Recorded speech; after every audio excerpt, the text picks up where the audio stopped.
हम सबको पता है जैसा अन्न होता है वैसा, बोलिए एक बार, जैसा अन्न वैसा, उंगली रखो, जैसा अन्न वैसा मन। जैसा अन्न वैसा शरीर नहीं है, जैसा अन्न वैसा तन नहीं है, जैसा अन्न वैसा मन। तो हमें कितना ध्यान रखना चाहिए अन्न का। उस अन्न से हमारा मन बनता है। गुजरात ऐसी धरनी है जहां सात्विक अन्न खाया जाता है। अब वो सात्विक अन्न को थोड़ा सा और शुद्ध बना लेते हैं। एक, ध्यान रखो मेरे मुख के अंदर कुछ भी ऐसा जाना नहीं चाहिए जो तामसिक है। अगर मेरे मुख में कुछ तामसिक गया तो वो मेरे मन को नहीं बचा पाएगा, वो मन जाएगा ही दूसरी तरफ।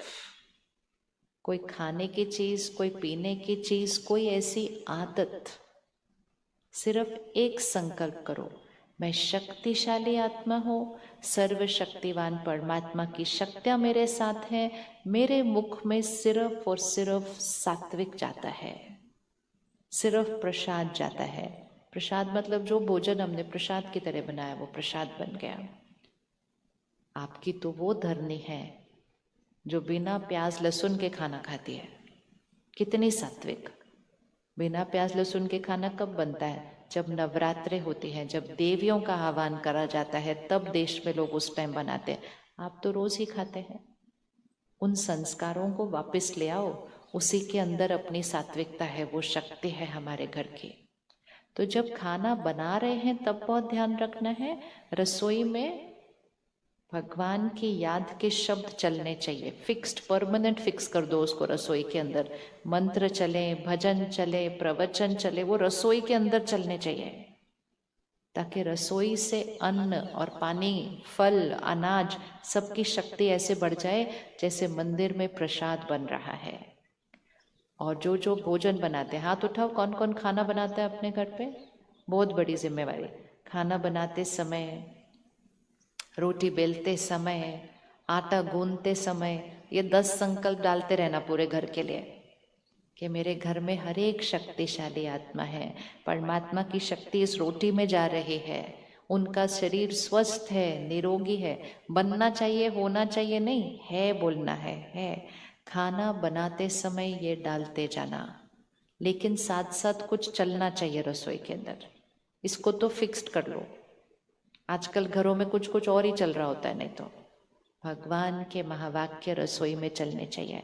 और फिर खाने के समय एक आदत बना लो कि हर घर में ये नियम बन जाए कि खाना खाने के समय फोन और टीवी बंद होना चाहिए। ये कौन कौन करने के लिए रेडी है? 10-15 मिनट के लिए फोन साइलेंट पे दूर और टीवी बंद। नहीं तो आजकल कैसे खाना खाते हैं, खाना लेकर बैठ जाते हैं, सामने टीवी चलाते हैं, बीच में फोन आता है तो उस पर भी बात करते हैं और ऐसे खाना खाते हैं। और फिर कहते हैं जैसा अन्न वैसा मन। जैसा अन्न वैसा मन, उसमें टीवी की भी बातें चली गई, फोन की भी बातें चली गई, अपनी सोच भी चली गई, तो कैसा अन्न हो गया? सात्विक मतलब वाइब्रेशन भी शुद्ध चाहिए, शुद्ध चाहिए। और भोजन करने से पहले 5 सेकंड रुक कर परमात्मा को शुक्रिया करके ये सीन लेकर आओ कि सर्वशक्तिवान परमात्मा की शक्तियां उस भोजन में जा रही हैं। जैसे सूर्य की किरणें भोजन में जा रही है ना, ऐसे परमात्मा की सर्व शक्तियां उस भोजन में जा रही हैं। ये शक्तिशाली भोजन। मैं शक्तिशाली आत्मा हूँ, बोलना है भोजन को देखकर, मैं शक्तिशाली आत्मा हूँ, मैं हमेशा खुश हूँ, मैं शांत हूँ, मेरा शरीर स्वस्थ है, मैं भगवान का फरिश्ता हूँ और मेरे चारों तरफ उसका सुरक्षा कवच है। 5 सेकंड लगेगा। ये हम खाने को देखकर भी बोलें, ये हम पानी में भी ये संकल्प डालें, जैसा अन्न वैसा मन, जैसा पानी वैसी वाणी। तो अन्न और पानी को शुद्ध बनाओ। ऐसे नहीं चलते फिरते कुछ भी खा लिया, चलते फिरते ऐसे पानी पी लिया, टीवी देखते हुए कर लिया। ऐसे करेंगे तो यहाँ की वाइब्रेशन क्या हो जाती है? नीचे। अन्न को प्रसाद बनाओ, पानी को अमृत बनाओ। पकड़ो ग्लास ऐसे, पानी का ग्लास आपके हाथ में है, ठीक है? कहीं भी बैठे हैं, किसी के भी साथ बैठे हैं, ऐसे ही नहीं खाना पानी करना है कभी। पानी का ग्लास है, सिर्फ 3 संकल्प करते हैं। मैं शक्तिशाली आत्मा हूँ, मैं हमेशा खुश हूँ, मेरा शरीर स्वस्थ है, निरोगी है, मैं भगवान का फरिश्ता हूँ। बस इतना सा करो और पानी पी लो।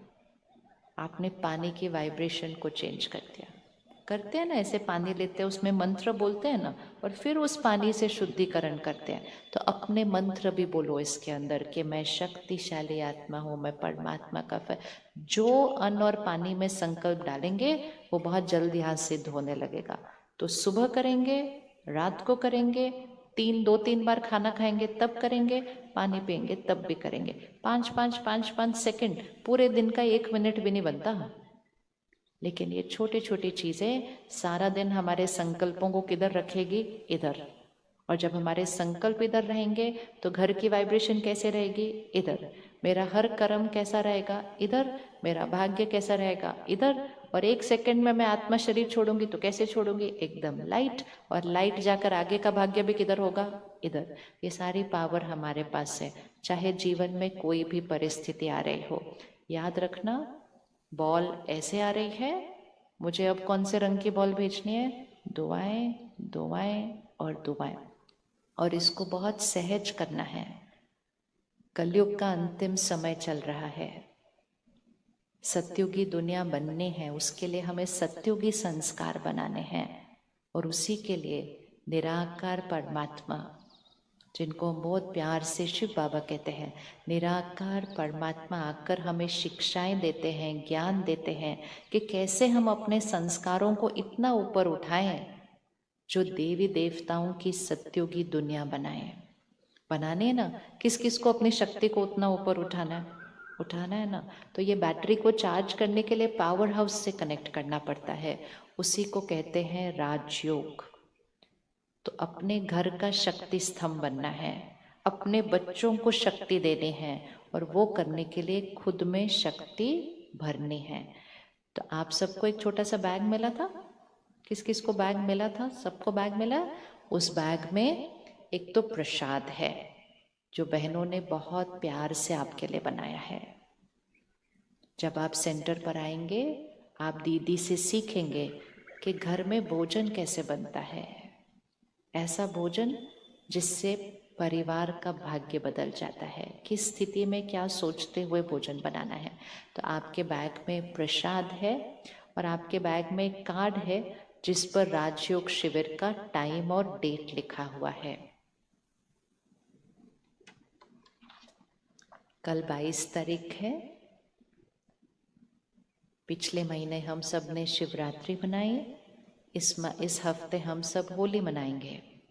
होली मतलब पवित्रता, होली मतलब मैं परमात्मा की होली,